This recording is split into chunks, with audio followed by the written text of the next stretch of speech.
মুরগির সুস্থতা নিয়ে আমরা অনেকেই চিন্তা করি, তবে এমন কিছু খাবার আছে যেগুলো খাওয়ানো মুরগির জন্য বিপজ্জনক। তবে তার মধ্যে থেকে কিছু খাবার আছে যেগুলো খুব সহজে সংগ্রহ করা যায় এবং কিছু খাবার আছে মুরগি কিন্তু খুব পছন্দ করে এই খাবারগুলো খেতে, কিন্তু এগুলো আপনি তাদেরকে খেতে দিতে পারবেন না। যদিও এই খাবারগুলো খেতে মুরগি পছন্দ করে, কিন্তু তাদের স্বাস্থ্যের কথা চিন্তা করে এই খাবারগুলো দেওয়া থেকে বিরত থাকুন। তো কী সেই খাবার দাবার, আসুন এই বিষয়ে বিস্তারিত আলোচনা করব। তো কৃষি ব্লগ ইউটিউব চ্যানেলের আজকের এই ভিডিওটা খুবই গুরুত্বপূর্ণ, সবাই মনোযোগ সহকারে সম্পূর্ণ ভিডিও স্কিপ না করে দেখতেই থাকেন, আশা করছি আপনার উপকারে আসবে। সর্বপ্রথম আমরা যে খাবারটার কথা আলোচনা করব সেটা খুব সহজে পাওয়া যায় এবং আমরা অনেকেই আমাদের মুরগিকে বাসা বাড়িতে খাইয়ে থাকি। তার মধ্যে অন্যতম হচ্ছে ভাত।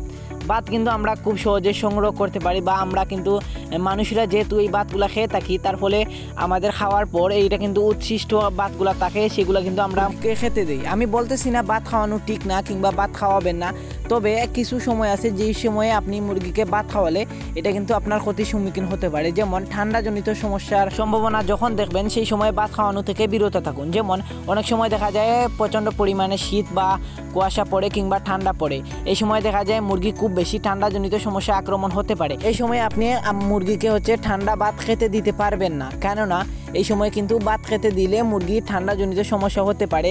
তাছাড়া অনেক সময় দেখা যায় আমাদের মুরগি ঠান্ডাজনিত সমস্যায় আক্রমণ করে, সর্দি কাশি এ জাতীয় কিন্তু রোগে আক্রান্ত করে, সেই সময় কিন্তু আমরা অনেকেই ভাত খাওয়াই। তবে এটা ঠিক না, এই সময় কখনোই ভাত খাওয়ানো যাবে না।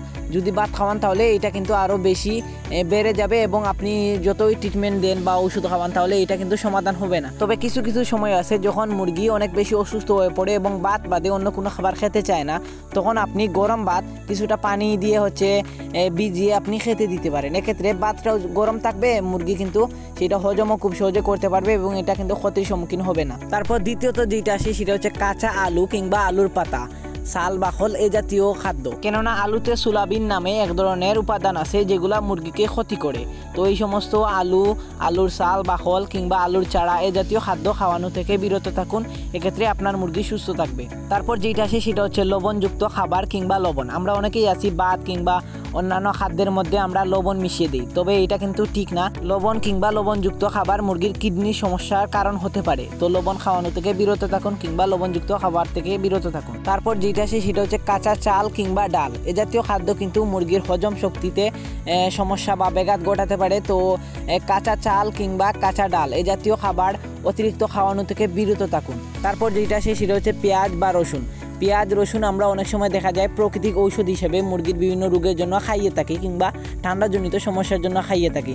তবে এই পেঁয়াজ বা রসুন আপনি কিন্তু অতিরিক্ত খাওয়ালে এটা কিন্তু মুরগির ক্ষতির সম্মুখীন হতে পারে। আপনি যদি প্রতিদিন মুরগিকে পেঁয়াজ রসুন এ জাতীয় উপাদান খাওয়ান তাহলে মুরগির পেট ফুলে যেতে পারে কিংবা পেটের মধ্যে গ্যাস হতে পারে, এ জাতীয় সমস্যা হতে পারে। তো প্রতিদিন খাওয়ানো থেকে বিরত থাকুন। তবে আপনি মাঝে মধ্যে ট্রিটমেন্ট হিসেবে কয়েকদিন পর পর খাওয়াতে পারেন, তবে এটা কিন্তু তুলনামূলক খুবই সামান্য খাওয়াতে হবে। তবে সেফ মাত্রা হচ্ছে প্রতি সপ্তাহে একদিন পর্যন্ত খাওয়াতে পারেন। বিশেষ করে পেঁয়াজ বা রসুন এই জাতীয় উপাদান মুরগির রক্তে সমস্যা হয়ে যেতে পারে অতিরিক্ত খাওয়ালে। তো এই সমস্ত খাদ্য আপনি অতিরিক্ত খাওয়ানো থেকে বিরত থাকুন, তাহলে আপনার মুরগি সুস্থ থাকবে। তারপর যেটা আসে সেটা হচ্ছে উচ্ছিষ্ট খাবার। উচ্ছিষ্ট খাবার বলতে আমরা অনেকেই আছি আমরা বিভিন্ন মানের খাদ্য খাওয়ার পর সেটা উচ্ছিষ্ট হিসেবে থাকে কিংবা পচা বাসি নোংরা খাদ্য আমরা অনেক সময় দেখা যায় আমরা যেই খাদ্যগুলো খেতে পারি না ওইগুলো আমরা হাঁস মুরগিকে খেতে দেই। তবে এটা করা কিন্তু ঠিক নয়। এর ফলে কিন্তু মুরগির পেট খারাপ হতে পারে, পেটে ডায়রিয়া হতে পারে কিংবা বদহজম হতে পারে। তার পাশাপাশি আরও কিছু সমস্যা আছে, রক্ত আমাশা হতে পারে, এ জাতীয় কিন্তু রোগ হতে পারে। তো অবশ্যই উচ্ছিষ্ট কিংবা পচা বাসি গন্ধযুক্ত খাদ্য আপনি খাওয়ানো থেকে বিরত থাকুন, এর ফলে মুরগির অনেকটাই রোগ থেকে রক্ষা পাবে। তারপর যেটা আসে সেটা হচ্ছে কাঁচা টমেটো কিংবা টমেটোর পাতা, সাল বাখল ইত্যাদি। এই উপাদানগুলোর মধ্যে এমন কিছু ক্ষতিকারক পদার্থ আছে যেগুলা মুরগির জন্য খুবই বিপজ্জনক এবং এরা মুরগিকে খাওয়ালে অনেকটাই ক্ষতির সম্মুখীন হতে হবে। তো এই জাতীয় খাওয়ানো থেকে এড়িয়ে থাকুন। তারপর যেটা আসে সেটা হচ্ছে মাশরুম। আমরা অনেকেই আছি যারা শখ করে মুরগিকে মাশরুম খাওয়াই, তবে সব মাশরুম কিন্তু মুরগির জন্য ভালো না। অনেকগুলো মাশরুম আছে যেগুলো মুরগির জন্য অনেকটাই ক্ষতির সম্মুখীন হতে পারে। বিশেষ করে আমাদের দেশীয় যে মাশরুমগুলো আছে ওগুলো কিন্তু মুরগির জন্য অনেকটাই বিপজ্জনক, কেননা এগুলোর মধ্যে কিছুটা ক্ষতিকারক পদার্থ আছে যেগুলো মুরগির বিভিন্ন সমস্যা হতে পারে। তো এই সমস্ত খাদ্য খাওয়ানো থেকে বিরত থাকুন, এর ফলে মুরগি সুস্থ থাকবে। সর্বশেষে একটা কথাই বলবো, আমরা অনেকেই আছি মুরগিকে ভিন্ন মানের খাদ্য খেতে দিই, যার মধ্যে অনেকগুলা কিন্তু খাদ্য মুরগি খেতে চায় না, আবার অনেকগুলা মুরগি খেতে চাইলেও সেগুলা কিন্তু তাদের জন্য ক্ষতিকর। তো এই সমস্ত খাওয়ানো থেকে বিরত থাকুন এবং যেগুলা মুরগির আদর্শ খাবার, যেগুলো খাওয়ানো দরকার, এই সমস্ত খাদ্য খাওয়ান। মুরগিকে সবসময় পুষ্টিকর আদর্শ খাবার খাওয়ান এবং ভালো মানের খাবার দেন, এর ফলে মুরগি সারা বছর সুস্থ থাকবে, আপনার লাভের সম্ভাবনা বেশি হবে এবং ক্ষতির সম্ভাবনা কমে আসবে।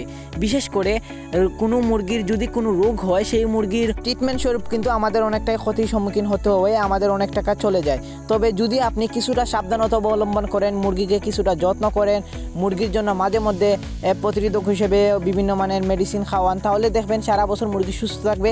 এর ফলে প্রথমত আপনার মুরগি সারা বছর সুস্থ থাকলে আপনার লাভের সম্ভাবনা বেশি হবে এবং লসের সম্ভাবনা কমে আসবে। তো অবশ্যই এই বিষয়ে খেয়াল রাখবেন, অবশ্যই মুরগির রোগমুক্ত রাখার চেষ্টা করবেন এবং সাবধানতা অবলম্বন করবেন যাতে মুরগি সারা বছর সুস্থ থাকবে। তো এই ছিল কৃষি ব্লগ ইউটিউব চ্যানেলের আজকের ভিডিও। আশা করি আপনাদের কাছে ভালো লাগছে এবং এই ভিডিওটা যদি আপনার উপকারে আসে অবশ্যই কৃষি ব্লগ ইউটিউব চ্যানেলের পাশেই থাকবে। কারণ নিত্য নতুন ভিডিও পেতে হলে অবশ্যই কৃষি ব্লগ ইউটিউব চ্যানেলটি সাবস্ক্রাইব করবেন এবং পাশে থাকা নোটিফিকেশন বেল আইকনটি অল সিলেক্ট করে রাখবেন, যাতে আমরা পরবর্তীতে এরকম নিত্য নতুন ভিডিও আপলোড দিলে সবার আগে আপনার কাছে পৌঁছে যায়।